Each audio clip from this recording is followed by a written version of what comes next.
اللہ رب العزت کا بے حد احسان، اس کا فضل شامل حال ہوا تو ہم سب آج کے دن اس بستی میں، اس مسجد میں جمع ہوئے، دین کی نسبت پر، اللہ کی نسبت پر۔ آپ لوگ کس لیے آئے ہو یہاں؟ کیوں جمع ہوئے ہو؟ کیا مقصد ہے؟ انسان کوئی کام کرتا ہے، اس کا مقصد ہوتا ہے، دن جاتا اس کا مقصد ہوتا ہے، دن پیسے ملے گا۔ آپ حضرات بے مقصد نہیں آئے، یہ مقصد لے کے آئے، اور اس رنگ کی بنیاد پر میں کہہ سکتا ہوں کہ اللہ ہم سے راضی ہو جائے اور ہماری آخرت بن جائے، قبر بن جائے، اور ہم جنت میں جانے والے بن جائیں۔ اسی لیے آئے نا۔ دیکھیے، علم دو قسم کے ہیں، ایک دنیاوی علوم ہوتے ہیں اور ایک آخرت کے علوم۔ آخرت کے علوم قرآن میں، حدیث میں، فقہ و فتاویٰ میں، عقائد کی کتابوں میں، سیرت کی کتابوں میں، اور دنیا کے جو علوم ہے، ڈاکٹری ہے، کلکٹری ہے، وغیرہ وغیرہ، ان کو علوم کہتے ہیں، لیکن یہ علوم نہیں ہے بلکہ فنون ہے۔ کیا ہے؟ فن ہے، ڈاکٹری فن ہے۔ ماسٹر صاحب پڑھاتے ہیں، پڑھانے کی فن ہے، انجینئرنگ فن ہے، یہ فنون ہے۔ علم اسے کہتے ہیں جو صحیح راستے پر بتاتے ہیں، راہ حق۔ علم کے راہ حق نہ نمایت جہالت، علم کی راہ حق نہ نمایت جہالت، وہ علم جو صحیح راستہ نہ دکھائے وہ علم نہیں، وہ جہالت۔ یہ جو آخرت کے علوم ہیں انہیں علوم عالیہ کہا جاتا ہے۔ کیا کہا جاتا ہے؟ علوم عالیہ، اونچے مقام کے، اونچے مرتبے کے علوم۔ اور یہ جو فنون ہے یہ فنون سافلہ میں ہے اس کے مقابلے میں۔ تو قرآن ہے، حدیث ہے، انبیاء ہے، ہمارے آقا صلی اللہ تعالی علیہ وسلم ہے، آپ کی زندگی ہے، یہ آخرت کی کامیابی کے لیے۔ قرآن کہتا ہے من زحزح عن النار وادخل الجنۃ فقد فاز۔ صرف دو ٹکڑے ہیں، ایک جگہ میں یطیع اللہ والرسول فقد فاز، ایک جگہ میں یطیع اللہ والرسول فاولئک مع الصادقین فاولئک مع الصدیقین والشہداء والصالحین وحسن اولئک رفیقا۔ بھائیو، دوستوں، بزرگوں، یہ زندگی چند دن کی ہے۔ ہمارے بڑے آج ہم کو نظر نہیں آتے، اسی راستے میں ہم کو جانا ہے۔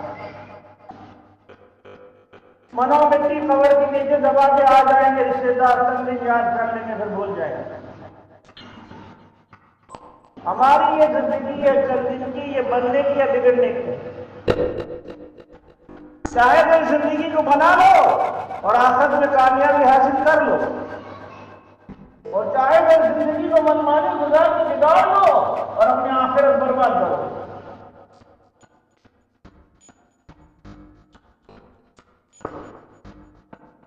آخرت اصل ہے، دنیا جو ہے یہ تو بننے کی جگہ ہے، یہ اصل نہیں ہے، یہ مقصود نہیں ہے، یہ منتہا نہیں ہے۔ تو ہماری اور آپ کی اور سارے جہان کے انسانوں کی کامیابی اللہ نے اپنے دین میں رکھی ہے۔ اس میں رکھی ہے، اس دین کا کیا نام ہے؟ ان الدین عند اللہ الاسلام، ان الدین عند اللہ الاسلام۔ اگر کوئی طریقہ ہے کامیابی تک پہنچانے کا تو تو سوائے اسلام کے کوئی طریقہ نہیں۔ ہمارے اندر دل کی کیفیت، دل کی مایا، دل کی دولت سب سے بڑی کیا ہونی چاہیے؟ ایمان کی دولت، ایمان کی دولت۔ ایمان کسی کہتے ہیں یہ تو ایمان غیر مسلم نہیں بولتے ہیں، یہ ایماندار آدمی ہے، یہ ایماندار نہیں ہے، صحیح تو چلتا ہے، ادھر لین دین کا صحیح ہوتا ہے، اس کو ایماندار بولتے ہیں۔ ایک حد تک وہ بھی ایماندار ہے کہ اس نے اپنے عمل میں ہو سچا ہے، جو عمل اس کے سامنے ہے اس کو سچا ہے۔ لیکن اصل ایمان کس کا نام ہے؟ دل کو اللہ سے وابستہ کرنے کا۔ لا الہ الا اللہ، یہ چھوٹا سا کلمہ ہے، ہم پڑھتے ہیں اور ذکر کرتے ہیں لا الہ الا اللہ، لا الہ الا اللہ، الا اللہ، الا اللہ، الا اللہ، اللہ کی عظمت کے ساتھ۔ یہ کلمہ توحید، یہ کلمہ طیبہ، یہ کلمہ آخرت، یہ کلمہ پورے دین کا خلاصہ۔ کلمے کے مطابق یقین بنانا ضروری ہے، پھر کلمے کے تقاضوں پر چلانا اپنے آپ کو بھی ضروری ہے۔ آپ نے لا الہ الا اللہ پڑھ لیا تو اس کا مطلب یہ ہوا کہ آپ نے اپنے دل کو اللہ کی ذات سے وابستہ کر دیا، آپ نے اپنے دل میں اللہ کو بسا لیا، آپ نے اپنے دل میں سچائی کو، ایمان کو جگہ دے دی،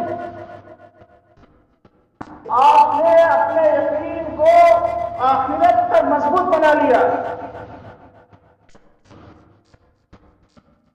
پڑھاتے ہیں پہلے ہو رہا ہے، نکاح پڑھاتے تو اس کو ایمان مفصل کو پڑھا دیتے ہیں، ایمان مجمل، ایمان مفصل، دو قسم کے الفاظ ہیں، کلمات ہیں جو ایمان کو اظہار کرتے ہیں۔ اظہار کرنے کا نام ہے آمنت باللہ وملائکتہ وکتبہ ورسلہ والیوم الآخر والقدر خیرہ وشرہ من اللہ تعالی والبعث بعد الموت۔ یہ دوستوں ایمانیات ہے، ان کا تعلق عقائد سے ہے۔ 100 عقیدے ایسے ہیں اسلام میں کہ جن میں ایمان لانا ضروری ہے۔ ایک بھی عقیدے میں اگر فرق آ گیا آپ کے نظریے میں، آپ کے عقیدے میں، آپ کے ایمان میں، تو آپ ایمان سے گئے۔ اس لیے کہا جاتا ہے کہ علماء سے رشتہ جوڑو، علماء سے رشتہ جوڑو۔ علماء دین کے جانکار ہیں، علماء شریعت کے جانکار ہیں، علماء اسلام کے جانکار ہیں، وہ قرآن کی تفسیر کو سمجھتے ہیں، وہ اللہ کی منشا کو سمجھتے ہیں اور جانتے ہیں، اور رسول اللہ صلی اللہ علیہ وسلم کی بعثت کو صحیح معنی وہی سمجھتے ہیں۔ انما یخشی اللہ من عبادہ العلماء، قرآن کہتا ہے کہ حقیقت میں اللہ سے علماء ہی ڈرتے ہیں۔ یہاں پر صاحب جلالین علامہ سیوطی رحمۃ اللہ نے لکھا ہے العارفین، کیا لکھا مولانا صاحب؟ العارفین، یعنی جو جن کو اللہ کی معرفت ہے۔ اللہ کی معرفت علماء کو ہوتی ہے، لیکن کب ہوتی ہے؟ جب وہ معرفت حاصل کرنے کی مشق کرتے ہیں، کوشش کرتے ہیں، اپنا ہاتھ اپنے بڑے کے اللہ والے کے ہاتھ میں دیتے ہیں، اور پھر ان کے سامنے اپنے کو پائمال کرتے ہیں، اور پھر مردہ بدست کی طرح ان اپنے مرشد کے سامنے اپنے کو سرنگو کر دیتے ہیں۔ پھر وہ ان کی اصلاح کرتے ہیں، اصلاح کے بعد میں ان کی دل کی کیفیت بدل جاتی ہے، ان کی دل کی کیفیت اللہ کی معرفت آ جاتی ہے۔ پھر ایک لفظ ہم بولتے ہیں لا الہ الا اللہ، ایک وہ کہیں کہ لا الہ الا اللہ، تو پھر بولے۔ ایسے علماء کو علماء عارفین کہا جاتا ہے، علماء ربانیین کہا جاتا ہے، علماء حق۔ ایسے علماء کی مجلس، ایسے علماء سے رشتہ اور ایسے علماء سے دوستی بانٹنا ہمارے لیے ضروری ہے، تاکہ آخرت کے اعتبار سے ہمارا راستہ صحیح طے ہو سکے۔ اب یہ ابھی تشکیل ہے، پہلے بھی ہوئی تھی، اب بھی ہو رہی ہے، 3 دن نکلو اور چلانے کو 4 مہینے نکلو، اب نکلے گی۔ ظاہر بات ہے کہ انسان بندہ جب قربانی دیتا ہے تو اللہ کی مدد آتی ہے، اور مسجد کے ماحول میں تو اپنے کو وہ لیتا ہے، مسجد کے ماحول کے مطابق اس کو ڈھال دیتا ہے، ہمیشہ کی اطاعت پر ڈھال دیتا ہے، وہ گشتیں کرتا ہے، کھانا آگے پیچھے کرتا ہے، اللہ کو رحم آتا ہے اور اللہ اس کے ایمان کو مضبوط کرتا ہے اور اس کا نور چمکتا ہے۔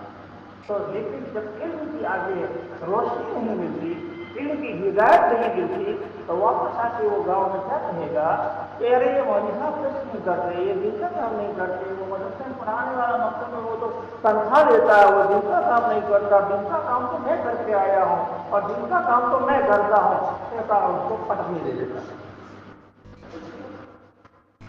اس لیے علم ضروری ہے، علم بہت ضروری ہے، علم کے بغیر انسان راستہ بدل سکتا ہے۔ جانور ہمارا گم ہو جاتا ہے، اس کو ہم تلاش کرنے کے لیے لوگوں سے پوچھتے ہیں، بھائی تمہیں دیکھا ہے ایسا جانور؟ کوئی کہتا ہے ادھر گیا، ادھر پاؤں پر کھول دیتا ہے، جب اس کو یقین ہو جاتا ہے کہ ادھر گیا تو وہاں، جب تو یقین نہیں ہوتا وہ بدل جاتا ہے۔ تو اسی طرح علم کے بغیر بدلنا، علم بہت ضروری ہے، ہر عمل میں علم ہے، تجارت میں علم ہے، نماز میں علم ہے، ایمان میں علم ہے، ہر چیز میں علم ہے، علم کی دولت سب سے اونچی ہے۔ تو بھائی دوستوں بزرگوں، ہمیں قرآن ہی کہتا ہے کہ ایمان والو اللہ سے ڈرو جیسا کہ اللہ سے ڈرنے کا حق ہے، جیسا کہ اللہ سے ڈرنے کا حق ہے اسی طرح اللہ سے ڈرو۔ اللہ عظمت والا، اللہ رفعت والا، اللہ قدرت والا، اللہ بڑا ہے۔ اللہ نے اپنے منشا اور ارادے سے زمین و آسمان کو بنا دیا، سمندر بنا دیا، ہم کو بنا دیا، ساری کائنات کو بنا دیا، یہ ہمارے کون کی تو صرف ہمیں سمجھانے کے لیے، ورنہ اللہ کا ارادہ ہوا تو بن گئے، اللہ کا ارادہ ہوگا مٹ جائیں گے۔ وہ ٹھیک ہے ذریعہ سبب کے تو اسرافیل علیہ السلام ہو، لیکن سب کچھ اللہ کے ہاتھ ہے، کامیابی ناکامیابی سب اللہ کے ہاتھ ہے۔ اللہ کو کامیاب کرنے کا ایک ہی طریقہ ہے، وہ ہے اسلامی طریقہ، وہ ہے دین و شریعت، وہ ہے کتاب و سنت۔ حضور نے فرمایا میں تو جا رہا ہوں دنیا چھوڑ کر کے، کہ لوگوں تمہارے درمیان میں 2 چیزیں چھوڑ کے جا رہا ہوں، اگر تم نے ان کو مضبوطی سے پکڑ لیا، تھام لیا، ایک دانتوں سے مضبوطی سے پکڑ لیا اور تم عمل کرتے رہے تو کبھی گناہ نہیں۔ کتاب اللہ اور سنت، اللہ کی کتاب اور میرا کتاب، کتاب و سنت والی زندگی ہماری بن جائے، اس کے لیے جماعت میں نکالا جائے، اس کے لیے ساری تقدر ہوتی ہے، اس کے لیے محنتیں ہوتی ہے۔ تو ہماری اصل دنیا نہیں ہے، اصل ہماری آخرت ہے۔ دیکھو ہمیں مرنا، سب کو مرنا، اور زندہ نہیں۔ 1000 سال کا بندہ آپ نے دیکھا نہیں، 500 سال کا نہیں تھا، 200 سال کا نہیں تھا، 150 سال کا تو کہیں مل سکتا ہے دنیا میں، لیکن 200 سال کا آپ نے دیکھا بھائی پہر جاتے کوئی وقت نہیں لگتا، واپس ہو جائیں گے لیکن بنا کے جائیں گے تو آگے آرام پائیں گے، سکھ پائیں گے، قبر کشادہ ہوگا۔ جنت کے اندر کہا جائے گا کہ جو جہاں سے چاہے جائے، اللہ دسترخوان کو چاہے، اللہ کا دسترخوان چھوٹا بہت بڑا، ادنا مومن کو جو جنت ملے گی وہ اس دنیا سے 10 گنا بڑھ جائے، ایسی جنت فرمایا قرآن نے سارعوا الی جنت الی مغفرۃ وجنۃ عرضها السماوات والارض۔ کوشش کرو اللہ کی بخشش کی طرف اور ایسی جنت کی طرف کہ جس کی چوڑائی زمین و آسمان کے برابر، انشاءاللہ جنت میں جانا ہے۔ موت ہماری ایمان پہ آئے، کلمے کے ساتھ ہم جائے، اس کے لیے یہ اس زندگی میں مرنے کی تیاری کریں، اس تیاری کے لیے محنت ہے، اس تیاری کے لیے یہ قرآن ہے۔ قرآن کس کے لیے آیا ہے؟ قرآن کس کے لیے لیے آیا ہے، قرآن انسان اور جنات کے لیے آیا ہے۔ قرآن میں اللہ نے ہماری ہدایت کے لیے قرآن کے اندر احکامات اتارے، ہماری کامیابی کے لیے۔ یہ قرآن اللہ کی کتاب ہے اور اتنی عظمت والی کتاب ہے کہ جو مقام اللہ رب العزت کو حاصل ہے وہی اللہ کے کلام کو حاصل ہے، اس لیے کہ اللہ کا کلام ہے بلا فصل،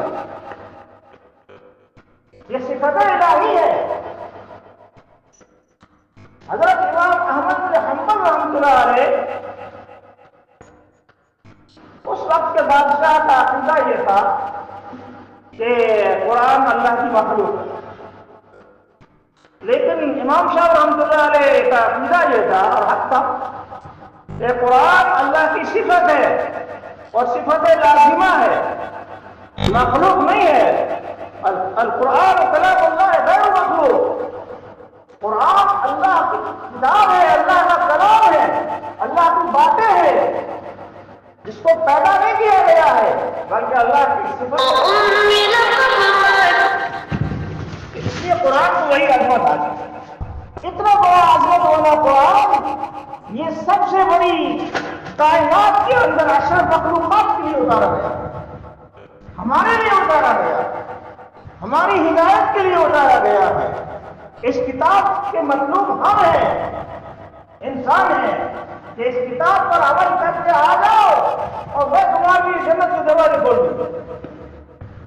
اس کتاب کو سمجھا ہمارے آقا صلی اللہ تعالی علیہ وسلم نے، حضور صلی اللہ علیہ وسلم نے۔ Thanks for watching. Don't forget to like, comment, share and subscribe to Al Wahid channel.